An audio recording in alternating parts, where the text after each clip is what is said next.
네, 안녕하세요. 초간단 파이썬 독자 여러분, 반갑습니다. 책을 쓴 조인석입니다. 지금 이 책은 편집 과정이 다 끝났고 다음 주에 인쇄가 들어갈 예정이고요. 아직 출간이 되지 않아서 서점에서 만나보지는 못하겠지만 책을 만나시기 전에 동영상을 통해서 먼저 인사드리기 위해서 이렇게 영상을 찍었습니다. 지금 보이시는 이 이미지가 저희 표지예요. 그래서 초보자도 간단히 단숨에 배우는 파이썬으로 이름을 지어보았습니다. 책의 첫 표지고요. 자, 추천사 같은 경우는 대학교에 계신 교수님께서, 박사님께서 도움을 주셨고요. 제 책을 가지고 실제로 학습을 직접 하시고 피드백도 많이 주셨습니다. 그리고 제가 기대하는 거는 아마 조만간 다음 학기부터 제 책을 가지고 강의를 진행하실 수도 있을 것 같아요. 자, 그럼 저와 함께 책의 구성에 대해서 살펴보는 시간을 갖도록 하겠습니다. 자, 이 책은 제가 집필할 당시에 파이썬 버전이 3.7.4였습니다. 파이썬 3 버전이면은 뒤 버전이 몇이 돼도 실은 상관은 없습니다. 제 책의 소스 코드를 실행하는 데는 전혀 문제가 없다는 거 먼저 말씀드리고요. 운영체제는 여러분들이 가장 많이 사용하고 계시는 윈도우 10 기준으로 작성이 되었고 이 동영상 강좌도 모두 윈도우 10 기준으로 진행할 예정입니다. 자, 모든 챕터는 같은 흐름으로 진행이 되는데요. 일단 처음 챕터가 시작이 될 때 각 장의 학습 목표, 이 장을 학습하고 나서 어떤 것을 성취할 수 있을 것이다 라는 학습 목표를 제가 설명을 드렸고, 그 다음에 목차 및 주요 용어에 대해서 간단하게 정리한 다음에 예상 소요 시간을 한번 넣어 봤어요. 그래서 항상 강의를 시작하시기 전에 이 앞부분을 좀 숙지를 하셔가지고 앞으로 이런 걸 배우겠구나 라는 것들을 먼저 인지하시면 좋겠습니다. 그 다음에 개념 및 문법을 먼저 설명을 드립니다. 그리고 나서 그 개념과 문법을 실제로 소스 코드로 어떻게 실행할 수 있는지 간단한 예제와 함께 설명을 드리고 있습니다. 그리고 나서 실행 결과까지 다 확인을 하시고 난 다음에 장의 내용이 전부 다 끝나고 나면은 전체 장의 학습 내용을 다시 한번 정리하는 시간을 갖습니다. 그리고 나서 문제 풀이를 통해서 그동안 배워왔던 것들을 여러분들 두뇌에 각인시키는 그런 과정으로 챕터를 구성해 보았습니다.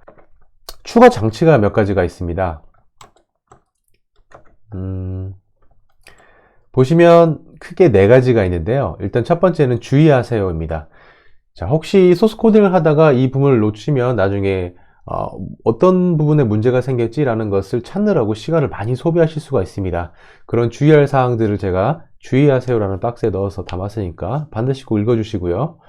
그 다음 참고사항이 있습니다. 참고사항 같은 경우는 이 내용이 왜 이렇게 되는지 같은 것들을 좀 잔지식으로 좀 참고할 수 있을 만한 것들을 좀 넣어드렸어요. 그래서 참고만 하시면 될 것 같고요. 자, 하나 더 알기는 다소 좀 난이도가 높은 내용을 한번 담아봤습니다. 처음에 읽으시면은 그 내용이 이해하기가 쉽지 않을 수 있어요. 그래서 만약에 이해가 쉽지 않다면 그냥 넘어가셔도 되는 내용이지만은 책을 다 읽고 나신 다음에 다시 돌아가서 읽어보시면은 이게 그런 뜻이었구나, 이게 참 중요한 개념이었구나 라는 것들을 아실 수가 있을 겁니다. 그래서 다 놓치지 마시고 책에 있는 내용들을 꼼꼼하게 한 번씩 읽어보시면 좋을 것 같고요. 또 챕터 중간중간에 쉬어갈까요? 라는 표지를 통해서 가볍게 머리를 식힐 수 있는 내용도 담아보았습니다. 자, 조금 전에 제가 설명드렸지만 이 책은 제가 짧게 최대한 짧게 학습하실 수 있게끔 설계한 책입니다. 그래서 만약 여러분들이 주말에 전체 시간을 하루에 한 7시간에서 8시간 정도 투자를 하신다면은 이틀 안에 모든 학습을 하실 수 있을 것이라고 장담을 합니다. 총 12개의 챕터로 구성이 되어 있기 때문에 반반씩 나눠서 학습하시면 이틀 안에 강의를 전부 다 소화하실 수 있을 것이라고 생각합니다. 자, 혹시 시간을 많이 투자하기 힘드신 분 같은 경우는 하루에 한 서너 시간 정도 투자를 하시면은 5일 정도에 끝낼 수가 있고요. 하루에 1시간 반이나 2시간 정도씩 투자를 하신다면 총 10일 정도에 걸쳐서 내용들을 확인할 수 있지 않을까 생각을 합니다. 마지막으로 이제 대상 독자 한번 볼까요? 이 책은 아래와 같은 분들을 위해 집필이 되었습니다. 자, 프로그래밍 경험이 전혀 없으신 분들, 또 프로그래밍을 시작하기 위해서 기초 지식만 가볍게 배워보고 싶으신 분들, 또 엑셀이나 어떤 시각화 도구 대신 데이터 분석 작업을 프로그래밍 언어를 가지고 하고 싶은 현업 담당자분들한테 도움이 많이 될 것이라고 생각이 되고요.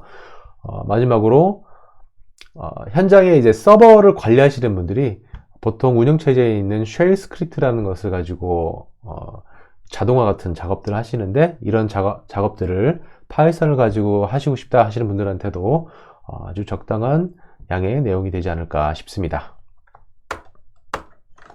자, 그러면 목차를 한번 살펴볼까요?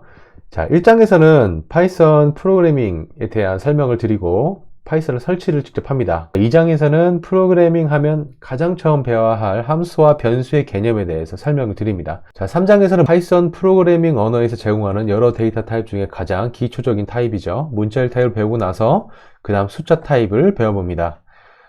그리고 나서 논리 타입과 함께 제어문에 대해서 공부를 하는데요. 5장에서는 그 제어문 중에 if문에 대해서 배워보고, 6장에서는 while문과 for문에 대해서 배워볼 것입니다. 그 다음 이제 데이터 타입 중에 데이터들을 집합 단위로 모을 수 있는 방법이 있습니다. 보통 데이터 스트럭처, 데이터 구조라고 얘기를 하는데, 그 중에 파이썬에서 가장 많이 사용하는 튜플과 리스트를 7장에서 살펴볼 것이고요. 그 리스트를 조금 더 자유롭게 사용할 수 있는 방법들을 8장에서 다뤄볼 예정입니다.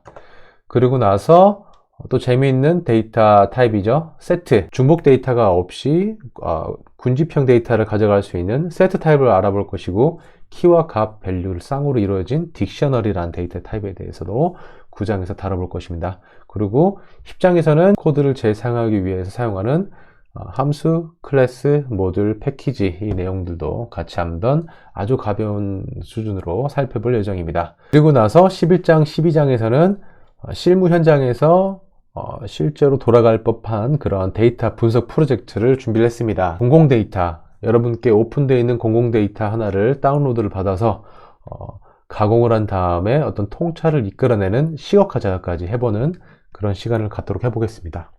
자, 어떻습니까, 여러분? 책이 재미있을 것 같나요? 내용은 굉장히 좁을 수는 있어요. 하지만 그 깊이는 다른 책들보다도 훨씬 깊다고 저는 자부합니다. 그리고 단순히 어떤 기초 지식만 전달할 뿐만 아니라 어떤 데이터 분석 프로젝트를 통해서 실습까지 할 수 있는 내용들이 담겨져 있기 때문에, 보통 책을 읽고 나서 내가 도대체 뭘 배운 거지? 내가 배운 내용 가지고 뭘 할 수 있지? 이런 생각을 하지 않으셔도 될 것 같습니다. 앞으로 여러분과 진행할 이 영상 강의가 굉장히 기대가 됩니다. 제 강의의 업데이트를 바로바로 받고 싶으신 분들은 제 채널 구독해 주시고 알람 표시에 체크를 해 주시면 좋겠습니다. 자, 그러면 다음 강의에서 뵙도록 하겠습니다. 지금까지 시청해 주셔서 감사합니다. 고맙습니다.